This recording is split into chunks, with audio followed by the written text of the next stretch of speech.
Welcome back to the Isaac Wolowik channel, international life coach, where I have the honor to help so many individuals via phone or video chat.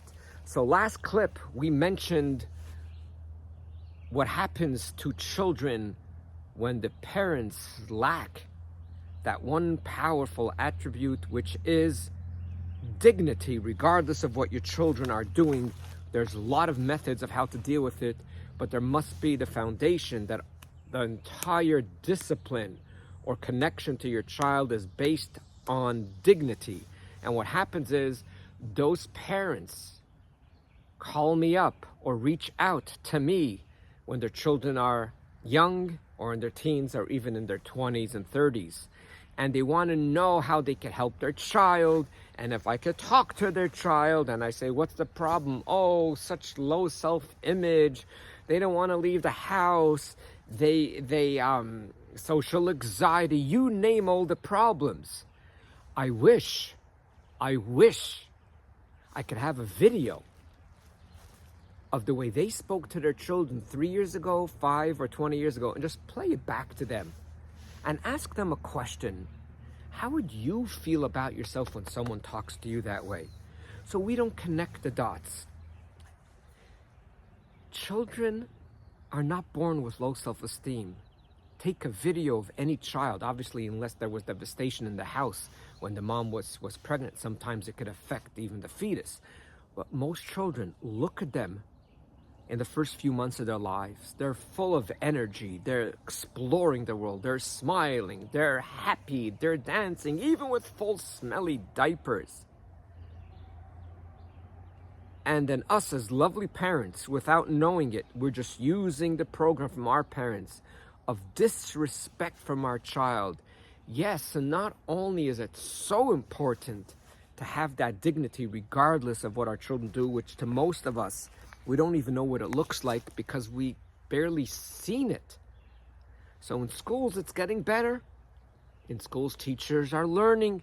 But from what I have seen in too many homes, it has still not changed as I talk now. And even in the last few days and weeks, I've seen story after story of the horrific disrespect from parents to children. Their anger, instead of understanding, they're just a verbal abuse and so on and so forth.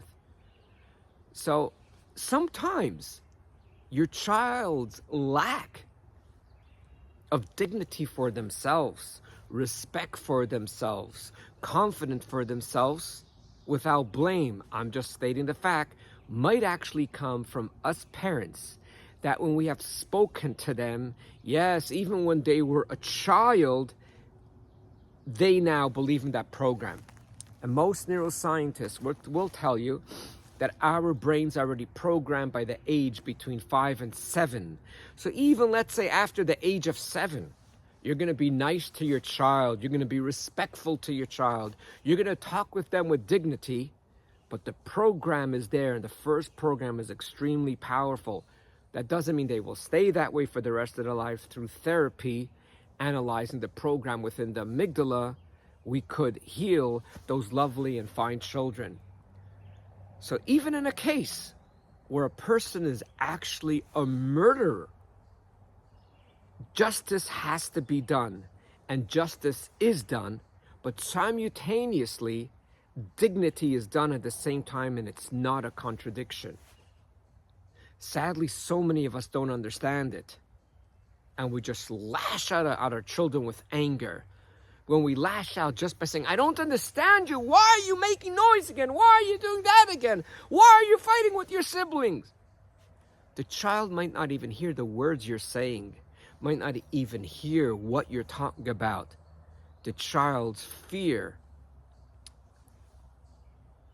is activated, and the only thing they actually hear is, you don't love me, you don't like me. It seems like I'm just a pain in the butt.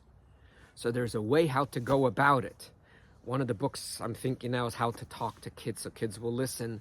But all that doesn't work. I've seen over the last 40 years, it doesn't work. You could be the greatest parents learning and reading all those books, but you parents have come back to me to tell me the truth because you guys are awesome and tell me, I don't know why, but when I get upset, when I get angry, all the information that I've learned just goes out the door.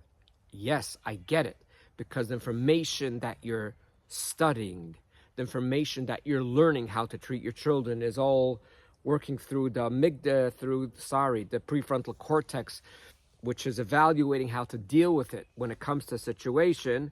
The amygdala has their own program and they override the prefrontal cortex, and we know the subconscious mind will always win.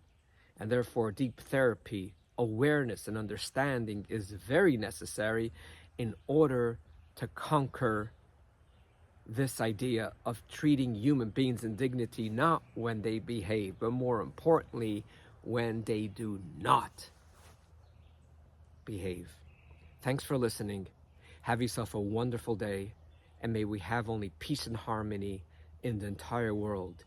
Dignity from nation to nation, from people to people, and more importantly, as we discuss here, from one family member to the other. Thanks for listening.